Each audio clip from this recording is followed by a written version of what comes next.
Hello folks, it's Eamon McAuley here, back with another wee chat about boxing. Today I'm going to talk about boxers from the Shankill Road. There's many good ones down the years.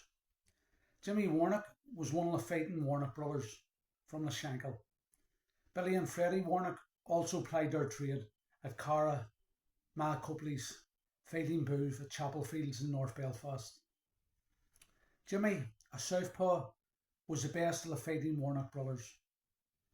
He had two outstanding wins against one of the greatest boxers that ever came out of Britain. Benny Lynch from the Gorbals in Glasgow was his name. Jimmy beat Lynch in the King's Hall, Belfast, and also at Parkhead, home of Glasgow's Celtic football ground, in front of nearly 30,000 people. Unfortunately, Lynch's world title wasn't up for grabs. They were both non-title fights. Jimmy lost the British title eliminator to Peter Kane, who was unbeaten in 41 fights going in. Tommy Armour, another great boxer from the Shankill. He knocked out the great Eric Boone in 5 rounds at Solitude, home of Cliftonville football ground. Boone was British lightweight champion, a title he held for 3 years. It was 1943 and 30,000 people came to Solitude to watch the great Boone. My granda Harry McAuley fought on the bill.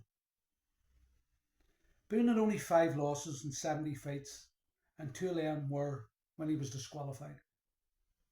No one gave Tommy a chance. Barney Eastwood held a benefit night for Tommy Armour in the Ulster Hall towards the end of his life.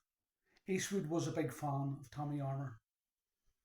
Eastwood said, "You only have to look at Tommy's record. 100 wins in a career spanning 15 years. 75 of them wins was inside the distance. 40 of them was by straight knockout." Other great boxers from the Shankill at this time were the Brage brothers and the fighting McAuley brothers. Then came Davy Larmer.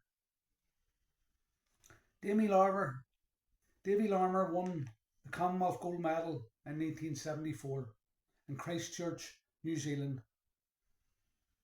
There was some party in Leopold Street that night. Davy was part of a 2-man team that represented Ireland at the first ever World Senior Championships in Havana, Cuba in 1974.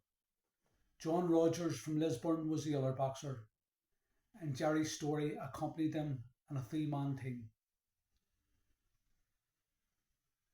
Davy also lost the European Championships to Charlie Magri, who would go on to win a world professional flyweight title. Larmer also went to the Olympic Games in Canada in 1976, losing to the eventual gold medalist Leo Randolph on a split decision. Davy would then turn pro and looked to be going nowhere fast when he was matched by local lad Hugh Russell. Russell won, but it had been a great fight. A bloodbath. The two boxers and referee Mike Jacobs were saturated in blood. When Mike Jacobs went home to England, he left his blood-stained white shirt in to be laundered. When he returned to collect it, the police were waiting on him. They thought he had been involved in a murder, and Jacobs had to ring the British Boxing Board of Control to alibi him out of this drama which was unfolding. Davy was matched with Hugh Russell for the British bantamweight title at the King's Hall, Belfast. Russell had won the title against John Feeney. Davy, who was 33 then, was coached by Paddy Maguire, and they put together the perfect game plan. Davy had Russell down the 4th with a great right swing that landed flush and opened a bad cut above Russell's eye. He earned credit marks for courage, seeing out the fight till the finish, but there was no doubt who the winner was, and his name was Davy Larmer. It might have been the perfect time for Davy to hang up the gloves, but like most boxers who hang on for one last lucrative payday, it's usually one fight too many. Hartlepool's John Feeney, a previous opponent of Russell and Larmer, came over to the King's Hall in 1984 and knocked Davy out in the fourth. And then that was it.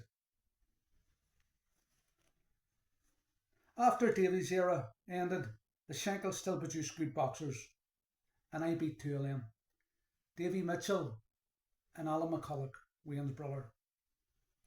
John Rocky McGranagan won his first 10 fights as a pro for Barney Eastwood. Gary Duff went to the 1982 Commonwealth Games in Australia.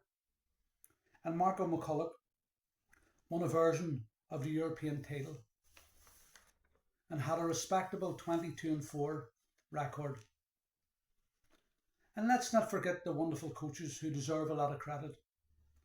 Guys like Steamer Graham, Harry Robinson and Tommy Waite Sr. Stephen Kirk won a bronze medal at the World Senior Championships. Tommy Waite Jr.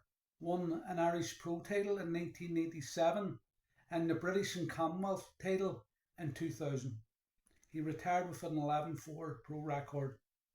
Tommy was also a very good amateur boxer. Wayne McCulloch represented Ireland at the 1988 and 1982 Olympic Games. He won a silver medal at Barcelona in 1992. Wayne also won Commonwealth Gold in Auckland, New Zealand in 1990. Wayne also defeated the great Arturo Gatti in an amateur contest. In 1993, McCulloch moved to Las Vegas to train under Eddie Futch. Within a year of turning pro, Wayne won the North American Boxing Federation title. On July 30th, 1995, less than 2.5 years after turning pro, he won the WBC bantamweight title in Nagoya, Japan, against Yusuya Yakushia. He defended his belt twice before vacating his title and stepping up to challenge Daniel Zaragoza, but lost a close decision in the WBC's final year. McCulloch unsuccessfully boxed champions Nassim Hamed in 1988 and Eric Morales in 1989, giving them both very tough fights. On October 2000, McCulloch was to return to his native Belfast for a homecoming fight. 2 days before the fight was scheduled to take place, he was told that he had a cyst on his brain and that he couldn't fight again, and that one blow to the brain could kill him. Wayne went back to America and was then given the green light to box again.